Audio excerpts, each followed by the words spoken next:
would then be spending weeks, sometimes even months aboard vessels. As they would arrive here in Peterborough, they'd be marched onto this piece of property where there they would be used the last work for 40, because that's how many days they got kept here before released to the general population. 1967. I guess it should really say it was first placed here on the lake in 1967, because in reality, when it was first placed in the lake many years ago, it was actually put far into the bay, but way off into the right-hand side of this fountain. And it was so far into the bay, in fact, that oftentimes on a breezy day, the mist from the fountain here would be carrying right over tops of the roofs of most of the houses that are way off to our right. This is Crescent Street. They used to live here on Crescent Street. They used to complain to the city almost daily when they felt they were receiving a second shower on their way to work every morning. Nothing's ever done about the beach. Early 1900s, there was a marble finishing operating. That's what do you call it? The beach we have here today was the finishing plant. They would bring in loads of sand. The one we went to. Per day over the years. They mix that sand with water, use it to crush that's the polished marble. When they're done with that product, take it right back to the factory, dump it right at water's edge. Eventually created our sand on our beach that you see out here today. Just about to enter the fairway, on the other side of the boat, you might be able to notice the single red and the single green marker that float in the channel. This indicates to motorists safe passage through here, as there is relatively deep water. Right out in front of us, we have a single green the entire system, till eventually, due to the end of Georgian Bay, Port Severn, lock number 45. Distance from Trenton, lock number 1 to Port Severn, lock 45, it's about 245 miles, or of course 386 kilometers. This passes right through central Ontario, making one of our longest inland water routes. And even more importantly than that, it is the second largest national park in Canada. I do notice a lot here are just not very fun. Chewing, you can continue to chew. And secondly, when it's on the right-hand side or the starboard side of our vessel, please keep your hands and feet inside the ride at all times, as we will be brushing up against the walls here today.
Wasn't too bad from your first day, right?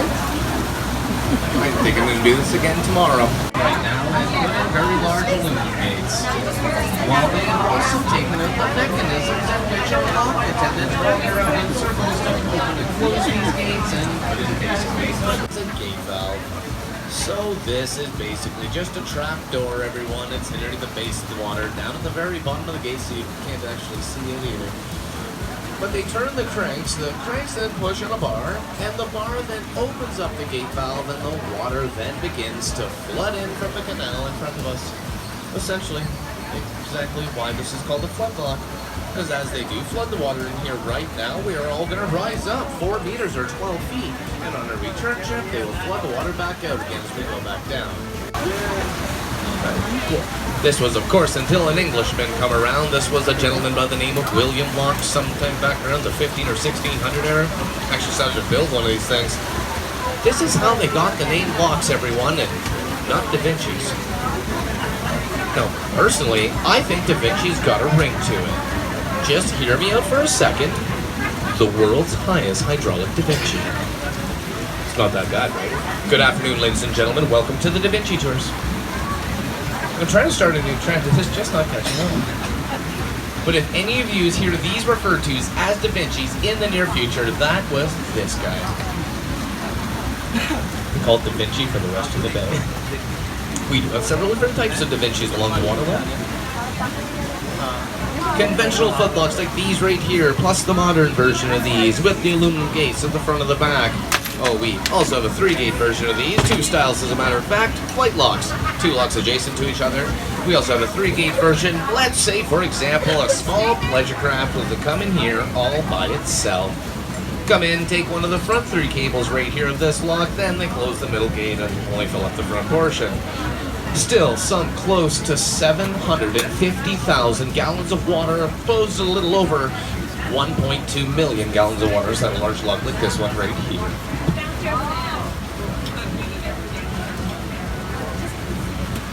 Peterborough has its giant hydraulic lift lock, and that's the next one we're all going to get to see. Everybody knows where we're going, right? Who does not know where we're headed right now?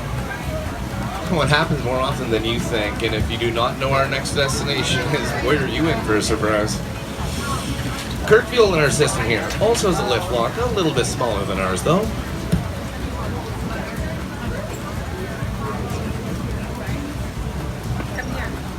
But we're separate. Lock number 45 on this system right here. Well, this one has its own very unique lock in itself. One of a kind, as a matter of fact. They call it Big Chute, or the Marine Railroad. Now what happens there, completely different. You drive your boat into a giant rail car, it is specially designed, of course. Then they strap your boat underneath with these giant straps, and then they pull the rail car, boat and all, right up out of the water, up onto a big dry hill, and then into water that is actually on the other side of that hill. It's quite a ways up the waterway, we're not going to see that one. And I really do not recommend watching the YouTube video of this, guys. It's very long and very boring. Do you have your Pleasurecraft operator's card? It doesn't count anyway. Good try, though. We'll see what we can do for you, sir.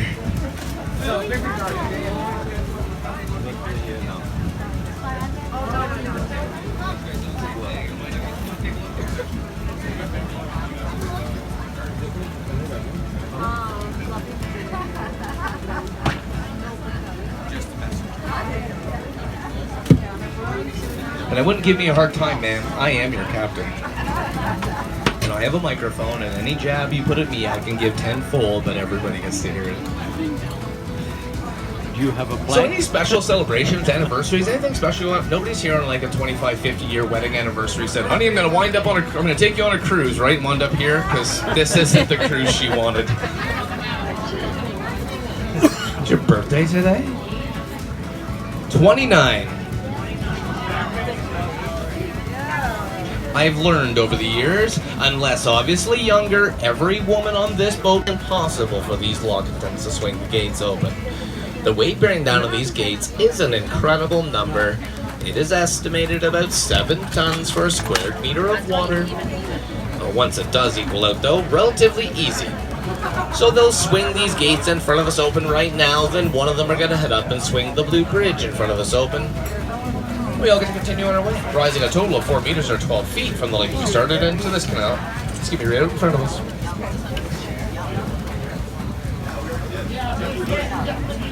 It's a 100-foot one faster than this one, or is that? It's only 6 feet. I can't see anything because of all you being there. Don't be shy. No, you get the same thing. Don't be shy. If you can stand there too long, you have to I can only inform them. Downstairs?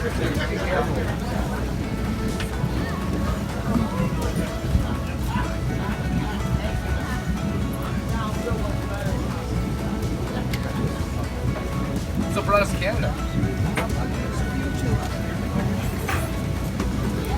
Hey guys, what brought us to town? What? Them brought you to town? What brought you guys to town?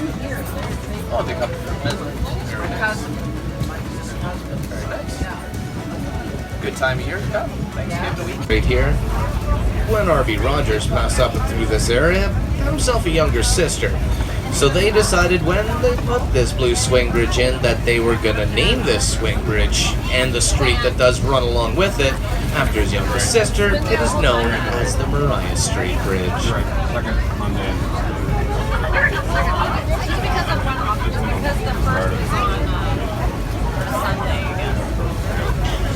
As we can all well imagine, especially during the very busy summer months right here in Peterborough, this bridge in front of us, it'll swing 5 or 6, sometimes even up to 10 times an hour.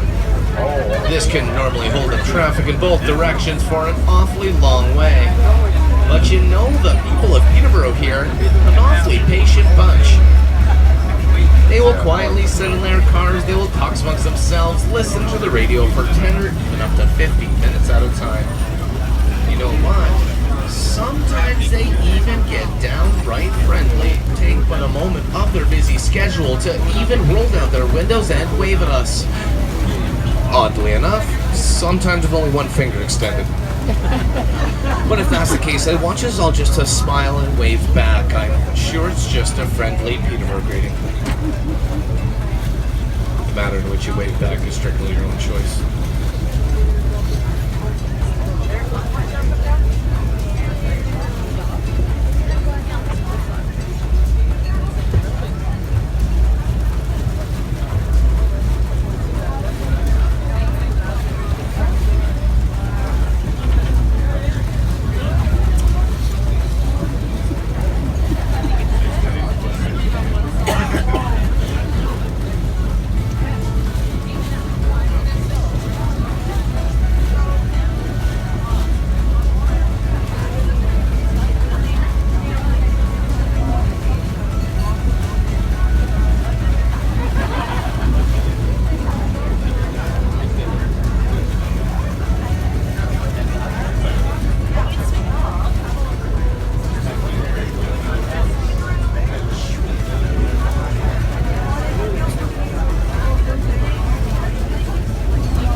Once we get by the swing bridge right now, this next old bridge that we're all going to come up to and go by up here on our right hand side, that's the old CP rail line. It actually used to be a via line for a great many years, connecting a lot of the small towns from Liftlock all the way to Toronto. They have discontinued that via service. It's just basically used for freight train operation nowadays. A lot of talk about bringing the via service back now, however, and I do believe it is going to be called Sparkling Waters Rail Line. It's due to come through here next year. We're going to see if that entirely goes through. The old train bridge out in front of us, it still swings a couple times a day and usually left closed for the late night trains to travel through town. Well, the largest user of this track, Quaker Roads, bringing in most of their grain products in through rail track. The second largest user of this track is a company called Nefton Mines. Of course, it is a mining corporation. It's a little north of Liftlock, Ontario. They mine nepheline cyanide there. It's used for a number of different... This train bridge, they could still do that manually.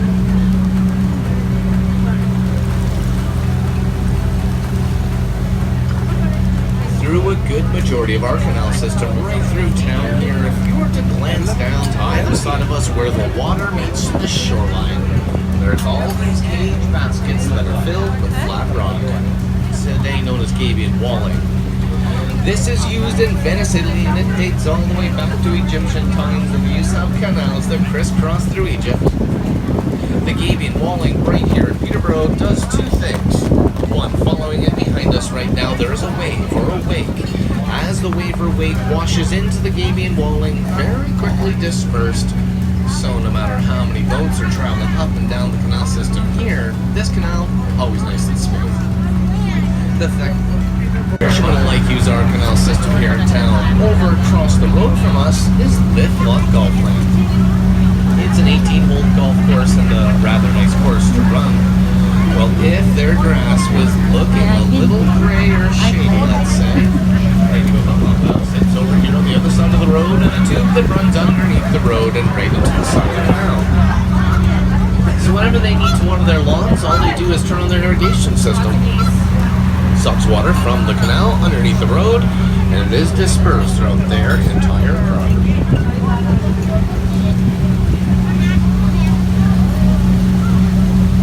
Rounding the final maple tree, we are now approaching the highlight of our trip, which is the Peterborough hydraulic Liftlock. When this structure first opened, well over 100 years ago, at that time, the world's largest solid piece of concrete. There were no structures anywhere in the world as large as this and made entirely of concrete.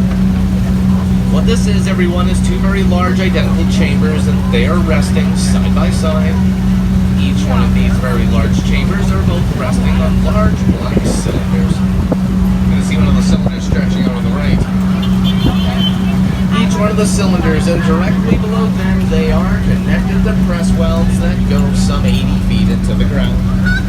And 127 feet below the Canadian flag of the center column tower is a large crossover valve that connects those two large press welds.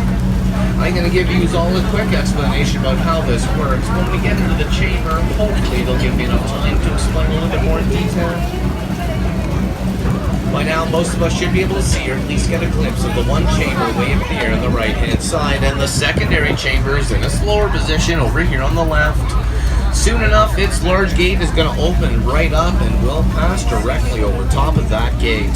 They'll then close the gate behind us. At that time, the lockmaster, who's way up there in the tower, will open up the crossover valve. The chamber that's up in the air will come down, making this chamber here on the ground rise up 65 feet, or 19.8 meters. At least it did this morning. It was July 9th, 1904 this opened up, so on when they first started building this structure back in 1896, well, they estimated it had taken about 6 years to build this. One, to excavate some 27,000 cubic meters of material inside of this very large hill. This was all by hand, I might add. They then planned to pour in an additional 25,000 cubic meters of concrete. That made this the world's largest concrete structure. Estimated cost of building this structure way back then, about $250,000. Couldn't buy the concrete for that one anymore. Although working conditions were rather harsh back then, it took them a little over 8 holes right through the center of our Liftlock, large enough to accommodate even our city buses. Right through the center of our Liftlock, large enough to accommodate even our city buses. What are you filming?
With us inside the chamber right now, and behind us, the large gate should begin to come out of the water. As this happens, gives me a moment or two to explain how this works a little bit more in detail. A few things aren't going to happen as the gate comes up. Lunch is shut here today, everyone. One move on the lock attendant if you're back here somewhere, and he or possibly she will have a very important job to do.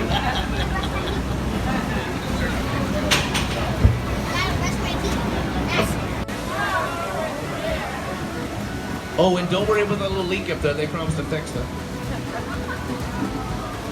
This is still the world's highest hydraulic lift locks, ladies and gentlemen. Two of which in North America, one in Kirkfield over the back. Their bathroom right here is 7 feet of water. Their bathroom up in the air has 8 feet of water. That single water from that chamber there to this one right here is equivalent to about 130 metric tons. So this is how it's all works. We pull to the chamber, they will close the gate behind us, then the lock after a shake on the PA system here in a few moments, making an announcement. It sounds something like... Oh, and don't worry about that little leak up there, they promised to fix it. This is still the world's highest hydraulic lift locks, ladies and gentlemen. Two of which in North America, one in Kirkfield over the lift system. But this one is still the highest at 65 feet or 19.8 meters, and away we go. I will remind you all one more time, there's a single foot of water inside this chamber coming down beside us right now that makes all of this work, because after they open up that crossover valve, Grab does everything else. So this is like a giant teeter-totter, a seesaw, let's say. Of course, an amazing feature about this is we can move boat traffic in 2 directions simultaneously. I don't think there's boats in this chamber, but there are boats in this chamber right now as we go by. And this is the one part of the cruise you take a picture of a complete stranger.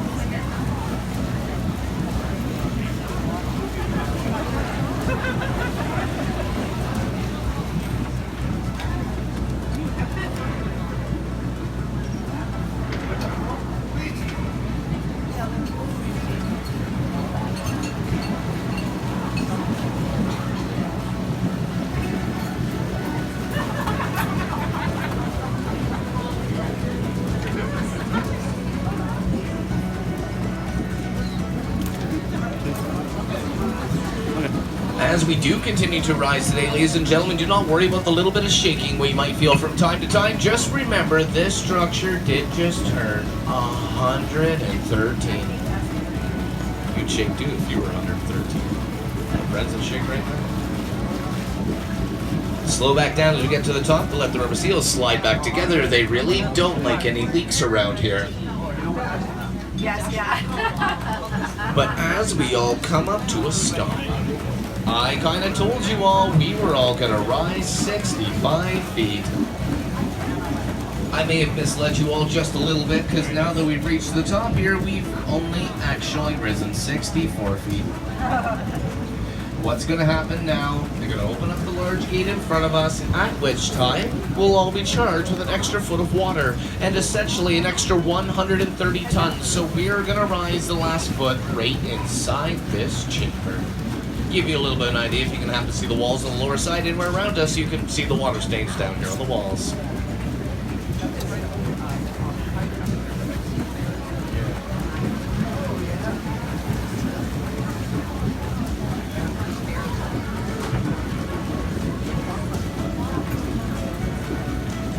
What's then gonna happen? Well, we're all gonna leave this lock, go down the canal a little ways here, turn around, and come back the way we came.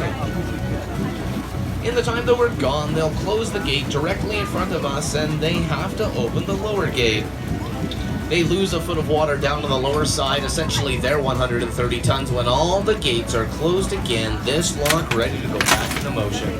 Except for, This one is now the heavier chamber at 8 feet of water, and the bottom on the lighter at just 7. They just keep doing that all day long, up and down. The only thing they really have to do another transfer, open up both the gates and push the button.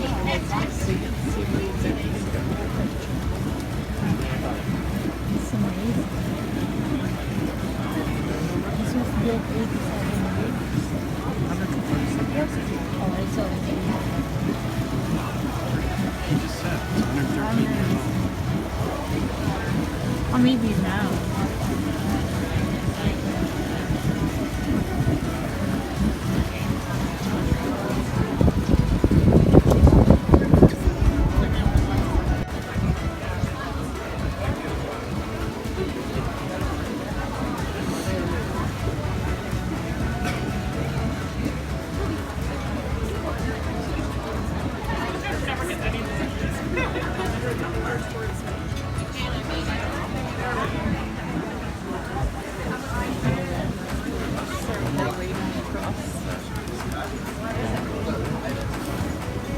So they're opening up the gate for us right now.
Gates disappeared. We've now risen a total of 77 feet, or just shy of 23 meters from the lake that we started in to this canal we're going to travel here.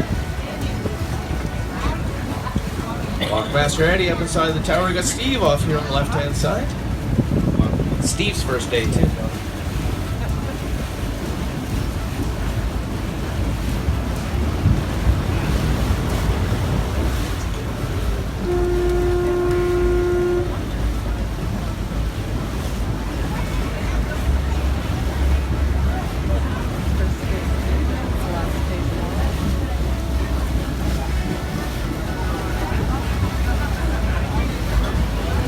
So as we do leave here today, everyone, glance off the left. You see this gentleman on the other side of the gate with the green jacket on right here. This is Steve, everybody. Say hi, Steve. Hi. It's Steve's birthday today.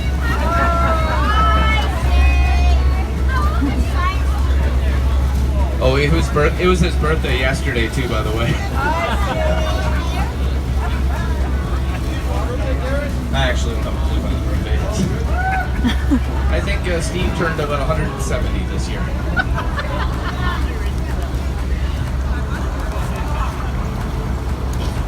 Now that we've all gone up the Peterborough hydraulic liftlock, I should probably tell you all about the man who built and designed all of this, Mr. R.B. Rogers, or Mr. Richard Birdsell Rogers.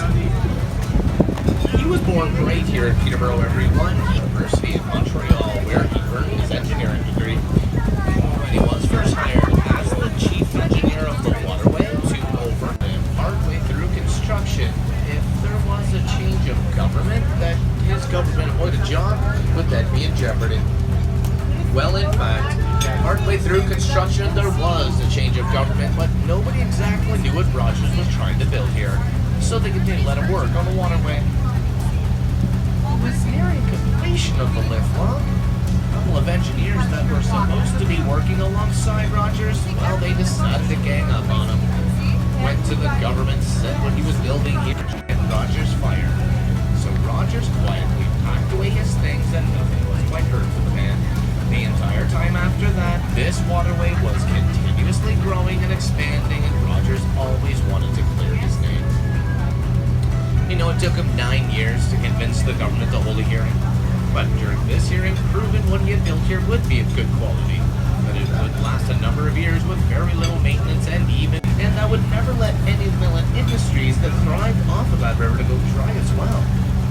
For that one single reason alone, Rogers did clear his name, but never rehired by the waterway. In fact, the government even sent him a bill. It was about $126. That was the cost of the hearing, or a slap in the face. He lived out the rest of his days here in town. He did die about 1927, and that is a story that you probably wouldn't get to listen to at the Peterborough Liftlock Visitor Center. Well, normally this is a really fun spot of our canal. This is the Blue Bridge, or the High Bridge. At least a lot of the kids and the teenagers around here call it that. For normally on hot and warm summer days, there's kids down here jumping off the top of this bridge and swimming back and forth and under it. They normally have a Tarzan rope tied to it here, where they try to perform several acrobatic leaps for our passengers. And much to the dismay of many of us boaters that travel through the area right here, but nonetheless, a pretty good spot for swimming. With these cooler autumn days upon us and school back in now, we haven't run over a kid of which we're about to reach our midway point. It's a spot in the canal right up here that's wide enough for us to turn around and come back the way we came. If we were to all continue on north this way, past the next Park Hill Swing Bridge, which is in view in front of us, continue on up the canal the way as we reach a spot in our canal where Trent University owns both sides of the waterway. Trent possesses about 1,500 acres on each side of the water. A little further up from that is the campus itself. It's split in half by our waterway and joined by a very large footbridge. It is right there where this portion of our canal actually starts. Continue on north from there through 5 more locks and 6 more miles of water. You get into the town of Lakefields. You go on past it through Lake Catchment. Way here, everyone. It is the site of our first lock that was built in 1833. Continue on north from there a little bit further than that. You eventually top the system off in Balsam Lake. We call it the summit point because from there the water actually flows in 2 directions.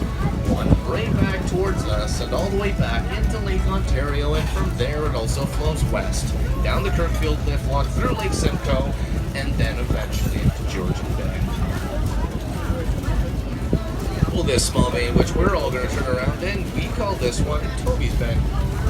Toby was a man that labored here, and the same time Rod right down the waterbank to the Holiday Inn, right beside our dock there. I guess I should probably let you all know too that the cows weren't going there for a holiday. You know, at that time, that piece of property, it was known as Canada Packers. So unfortunately, it was a one-way trip for poor little cows. Well, things were done quite differently. Canada flag, where we're all going to see the Red Roof Tower. That's where the lockmaster himself used to shout out orders to all his other lock attendants. That was to open and close the old steel gates.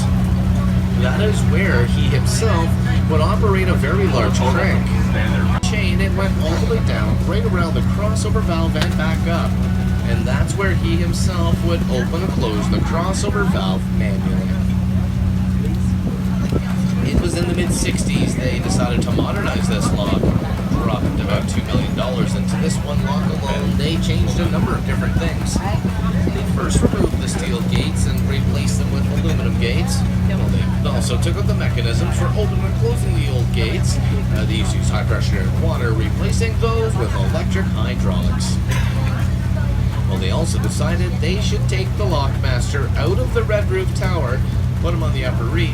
That's where they are now, where they had also put in the electrical control panel, making all of this a push-button operation.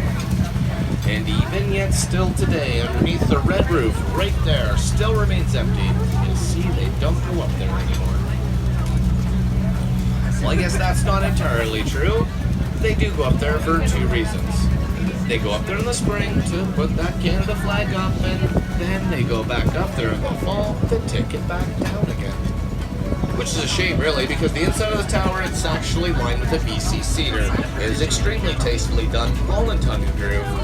But like I said, they don't go up there anymore.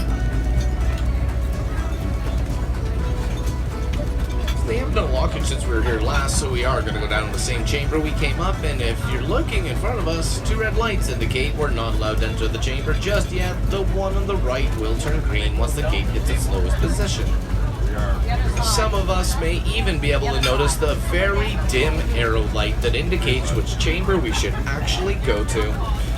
If we were to go off the other side, we would get down just a little bit quicker. We're not going to do that today. When we get a green light, look through the tinted glass windows. Gonna go by us on our left and see if they can. When I do that.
Where are we? We're going into the Liftlock, going back down.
So, tough to see from this chamber because the trees are going up so tall, but down on the lower right-hand side over there, there's a round circular building. That is the Liftlock Visitor Center, everyone. They hold a lot of different pictures, tools, and memorabilia when they built the big Liftlock. Also, pretty good information overview. I should probably tell you all about the two minor accidents we had here with the back. We tend to call these incidents minor because, well, we weren't here that day. When they first began operating these locks back in the early 1900s, it operated very much like it did now today, with a single employee down here on the lower chamber, putting in and taking out the fluorescent manual locking pins. They modernized this lock here in the mid-60s and decided to take out the fluorescent pins and focus on electronics. This was not going to open and close the very large gate, but to stay shut. They laid off the employee that was out right down here at the bottom, so we one employee, like a different control panel, could run it. Everything worked great, at least for a few years. Until one day a small fishing boat came up through Lock 20, came down the canal system directly in front of us here, and it went into that very same chamber in which we all just left. They closed the gate behind this small fishing boat. A light went off on the panel saying the lock had sufficiently closed. So the lockmaster decided to put it into motion. Well, as it climbed, it got about 15 or 20 feet up off the ground. Then all of a sudden that back gate burst open and unleashed all the water. As the water rushed out, it drew the fishing boat out and out. And as the saying goes, and at that time, well, the captain went down with the ship. I do not like that part. Held on to the steering wheel boat fell down, hit the center pier, broke his arm. That was his worst injury. But he did have his young nephew with him on the other hand. It was his very first time going up and over the liftlock. You see, he had held on to the bars on the inside of the chamber. So as the water did rush out, he did eventually have to let go and wound up falling into the empty chamber. He was actually walking around on the inside of the chamber when the lockmaster did eventually get down there to get him out. And when he did, asked him a few questions, like how old he was, who he was traveling with, and how he was feeling. For the young boy, he was around 8 years old at the time. Like I said, it was his very first time going up and over the liftlock. So he was a little confused, he was a little shaken up. But what he said to the lockmaster was, if that's the way the locks operated, well, he'd like to do that again. So they made a little investigation to determine it was a human error that caused this problem and continued to the locks in that manner. They weren't great for a few more years after that, until larger vessels headed up through Lock 20 came down the canal system directly in front of us, went into one of the very same two chambers. They did close the gate behind these vessels. The light did go off, saying the lock had sufficiently closed. Once again, the lockmaster put it into motion. It got a little further up this time, 40 or 45 feet.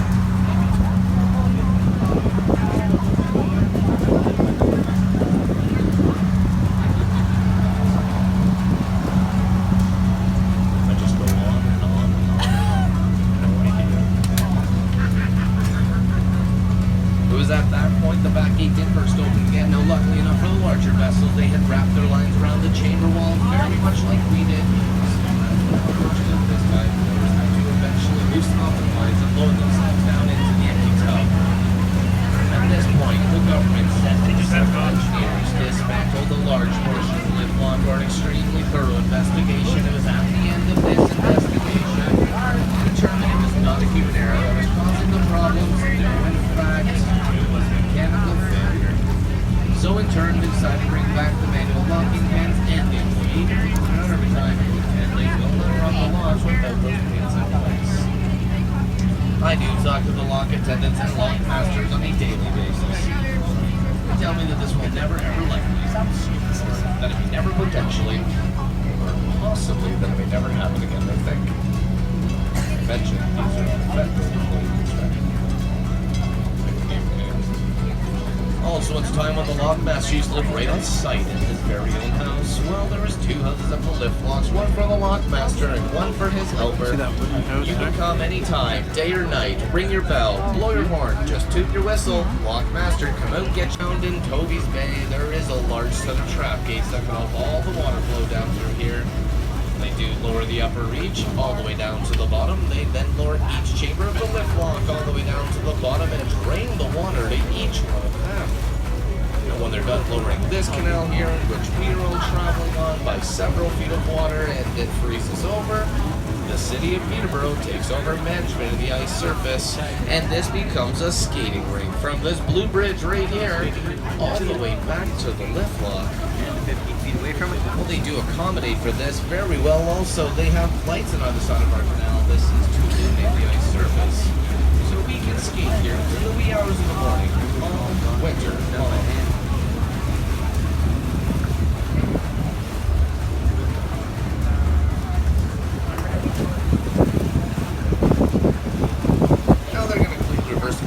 Do the exact same thing, walk around in circles in behind us, come back out to the gates in front of us, open up or operate the gate valves again, and essentially it's kind of like pulling a plug of a bath that was go down, shit only takes about 5 minutes to go down, and this short 10 more took to come up.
Okay, now for the kids on board.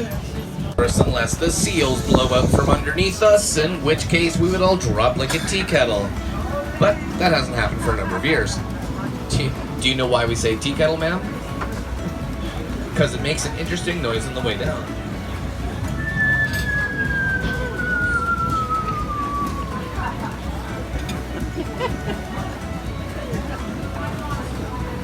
Hey, Eddie.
And with the water level now equaling off from the log that we are in comparisons, the lake in front of us this time, there's straight in the gates open and we get to continue on our way.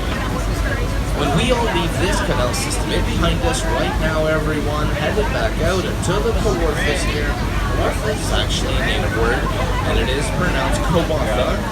Until the English came around, they were charmed. It's making it a little bit easier to say, but he's basically the same thing, shimmering for shining waters, which means happy lands.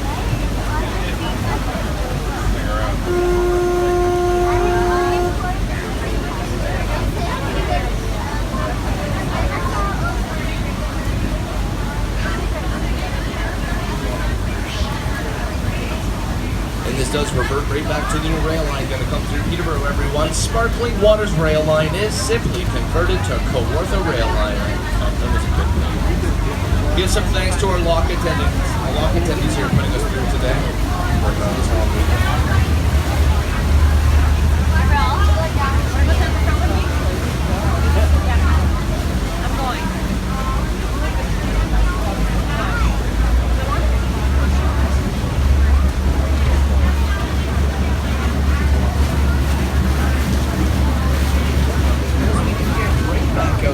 lake, and across the lake on our left-hand side, notice our second of two long sandy beaches, a piece of property at one time that was owned by Sir John A. Macdonald, our very first Prime Minister of Canada.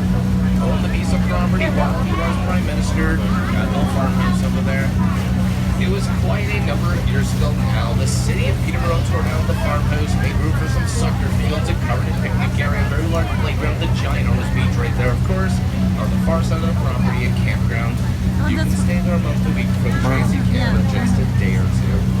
They call that piece of property Beaver Beach Park now. All this because of the creeks that are behind the beaver.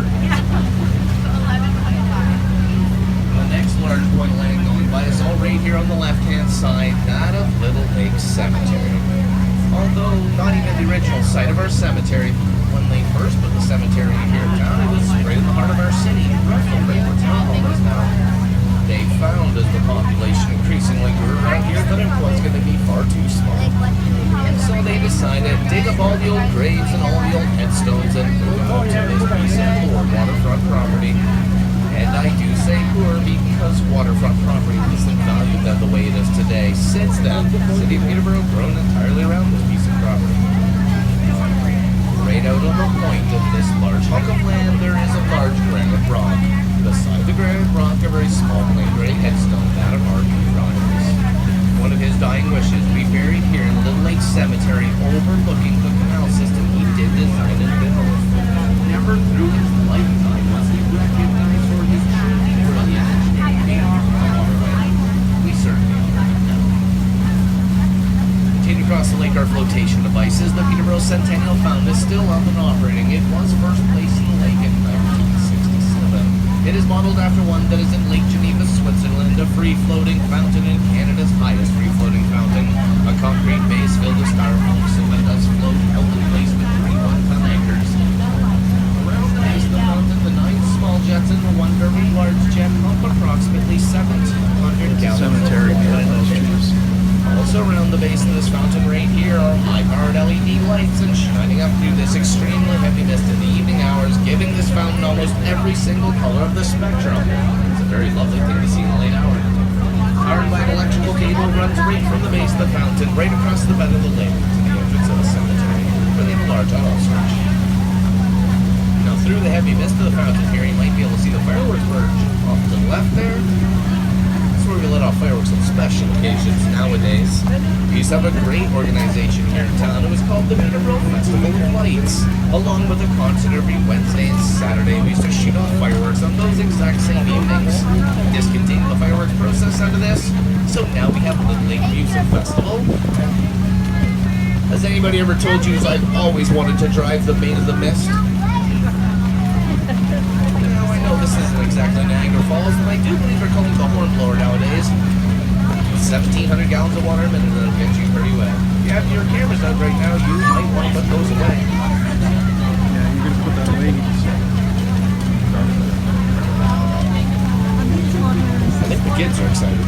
That is directly in front of us, Del Curry Park. We do the right concerts all summer long here, everyone. We have seen the lights of all sorts of entertainers here. We have seen. Are you guys ready for this list?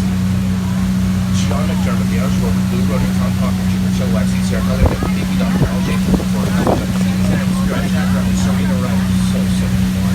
Anywhere from 6 to 16,000 people have come in front of themselves in this park out in front of us. It's all absolutely free, of course. A very great fun to